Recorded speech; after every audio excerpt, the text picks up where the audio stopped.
Shalom saudaraku yang dikasihi oleh Tuhan Yesus Kristus.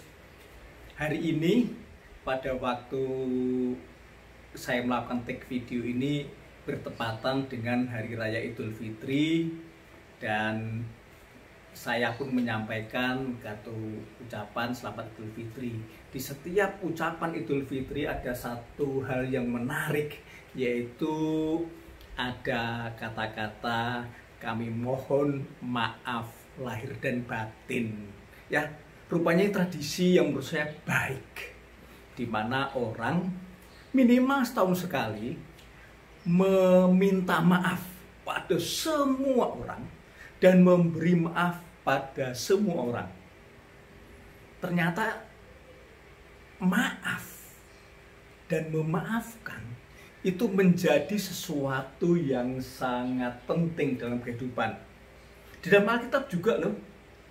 Dalam Alkitab di dalam Matius 18 ayat 21 sampai 35 itu membahas tentang hal yang penting itu, yaitu tentang maaf memaafkan gitu. Sampai begitu pentingnya Petrus bertanya kepada Tuhan Yesus Kristus. Sebagaimana dalam Matius 18 ayat 21 sampai dengan 22.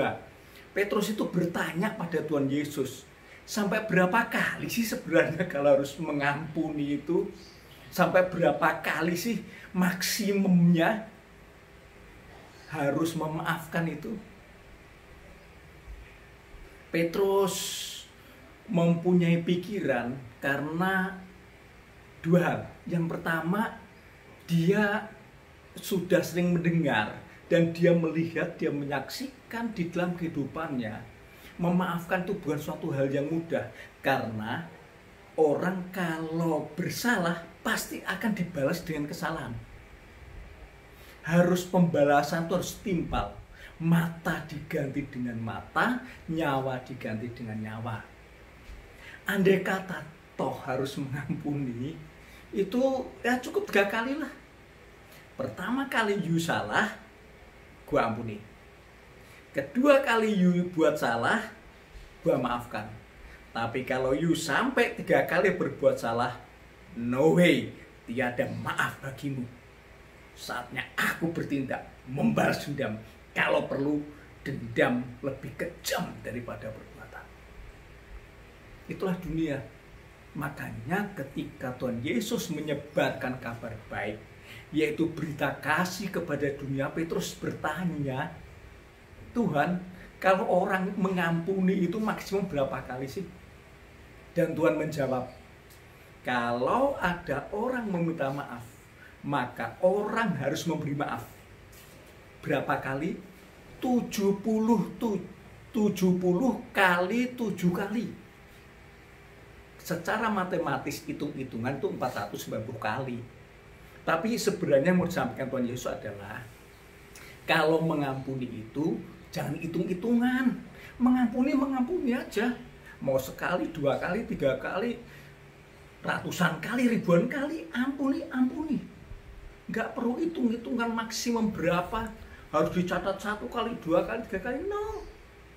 Mengampuni itu masalah hati, bukan masalah hitung-hitungan. Mengampuni harus dilakukan secara terus-menerus. Mengapa sih kita harus mengampuni? Padahal kalau orang bersalah kepada kita, itu kan hati kita jengkel ya. Hati kita tersakiti, hati kita terkoyak-koyak. Jadi kita timbul dendam, timbul kepahitan, timbul kebencian. Wajar dong kalau kita membalas. Apalagi hati kita sempat terluka. Misalnya dikhianati, misalnya ditikam dari belakang oleh sahabat. Wah, itu sesuatu yang menyakitkan, dan ngapain harus diampuni? Keenakan dia. Saudara yang dikasihi oleh Tuhan Yesus Kristus, mengampuni itu bukan berarti orang yang salah itu layak menerima pengampunan.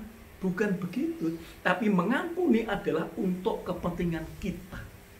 kita memberikan pengampunan, kita memberikan maaf, karena itu akan berguna buat kita. Supaya apa? Menunjukkan bahwa kita layak bahagia. Karena kalau kita tidak mengampuni, maka kita kemana-mana tetap membawa dendam, membawa kebencian, membawa sakit hati.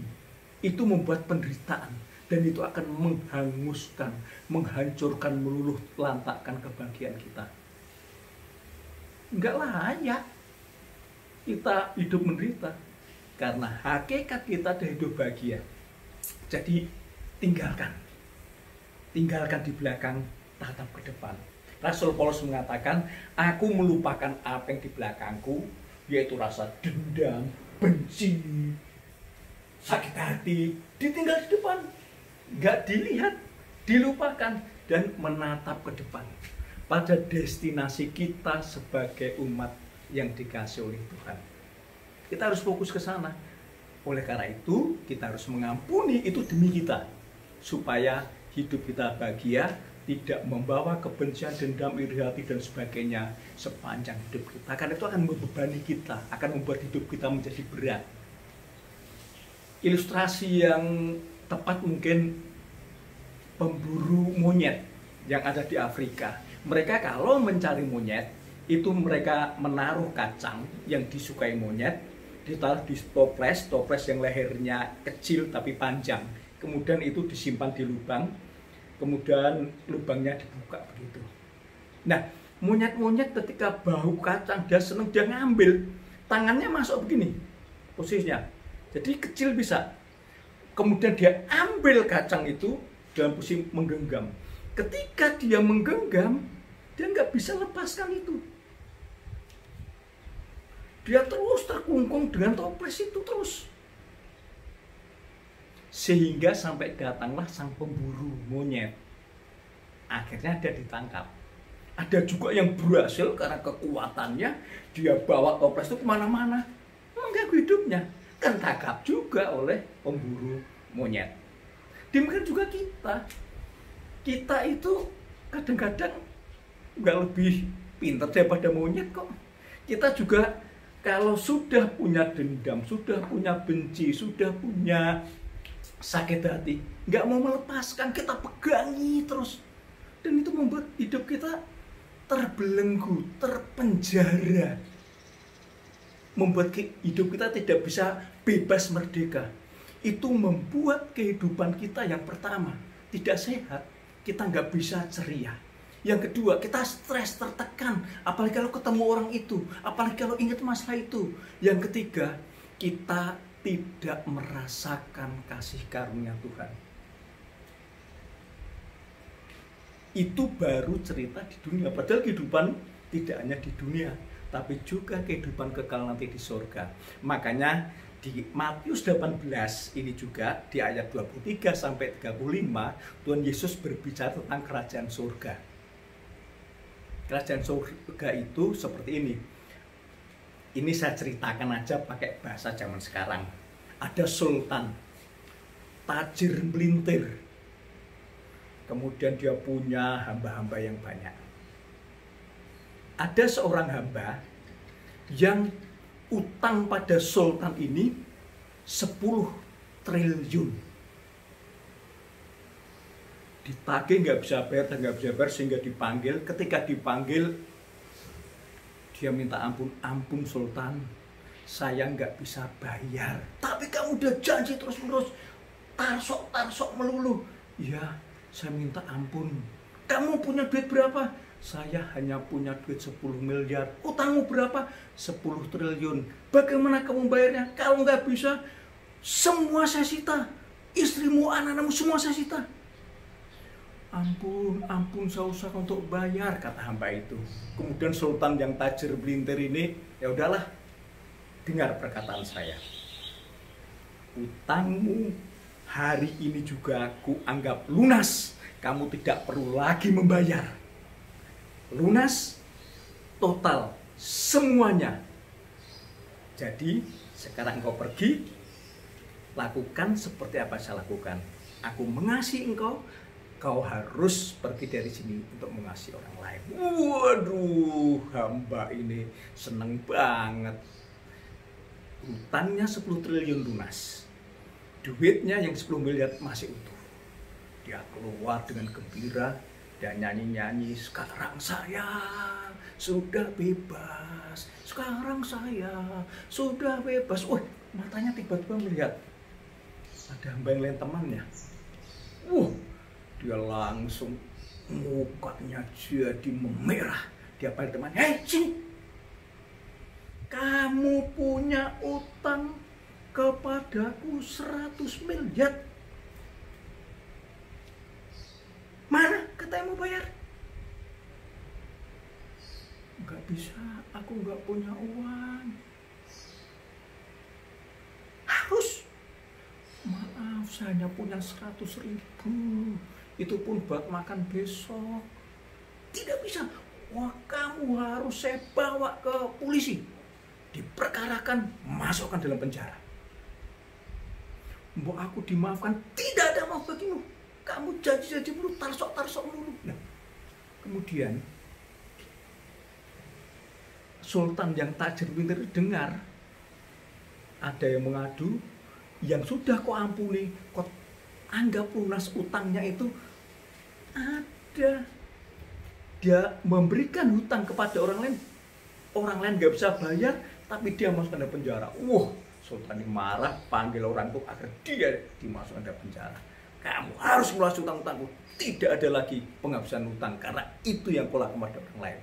Nah, demikian juga kehidupan kita itu menggambarkan apabila kita yang sudah mendapat kasih karunia, sudah mendapat anugerah Tuhan berupa pengampunan atas segala perbuatan kita yang jahat.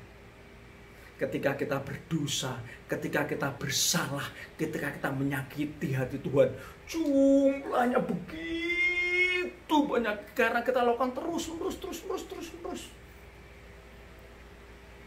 Tuhan karena kasih-Nya kepada kita, Tuhan datang bersedia menebus dengan nyawanya, dengan darahnya yang tertumpah dari atas kayu salib.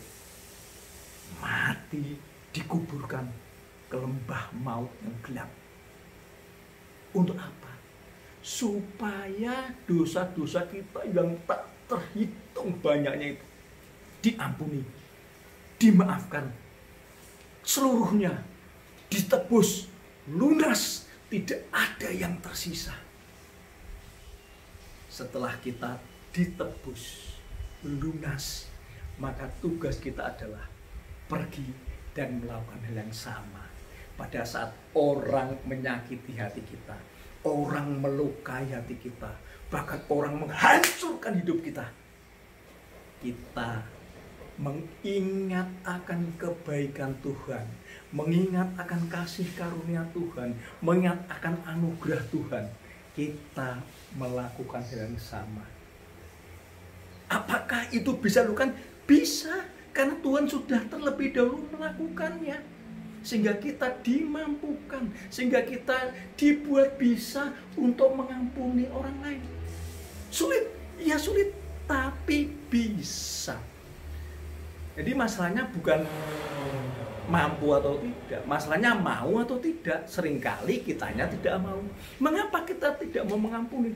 Karena kita menganggap diri kita tuh hebat, kita sombong, kita tinggi hati, ego kita, martabat, harkat, gengsi. Waduh, aku gengsi dong kalau harus mengampuni dia, nanti dia begitu terus. Lah, kalau Tuhan kayak kita, repot kita. Nah, yang terakhir, kenapa kita mengampuni? Karena kalau kita tidak mau mengampuni, Tuhan juga tidak mau mengampuni.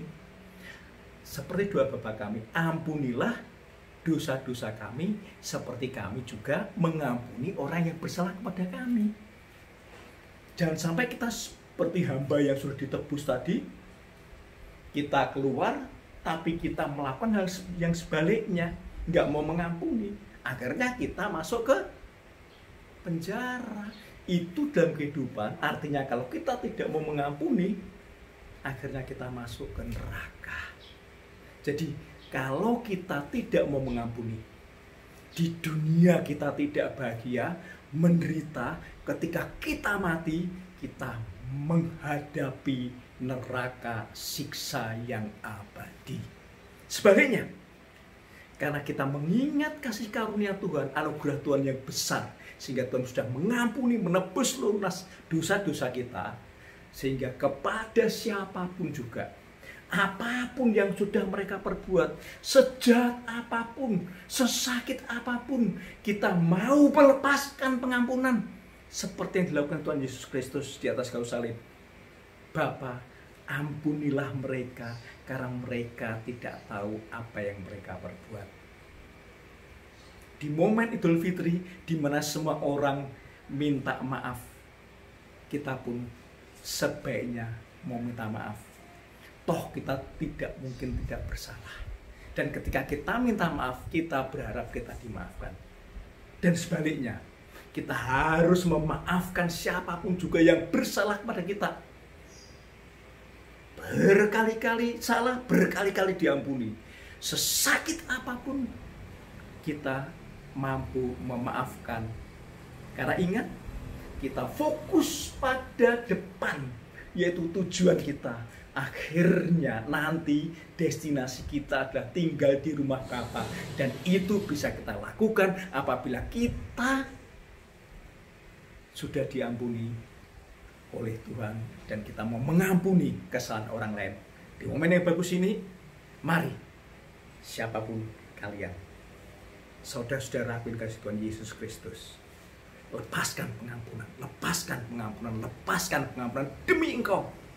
Bahkan lebih dari itu, doakan mereka. Doakan mereka, berkati mereka, berkati mereka, berkati mereka.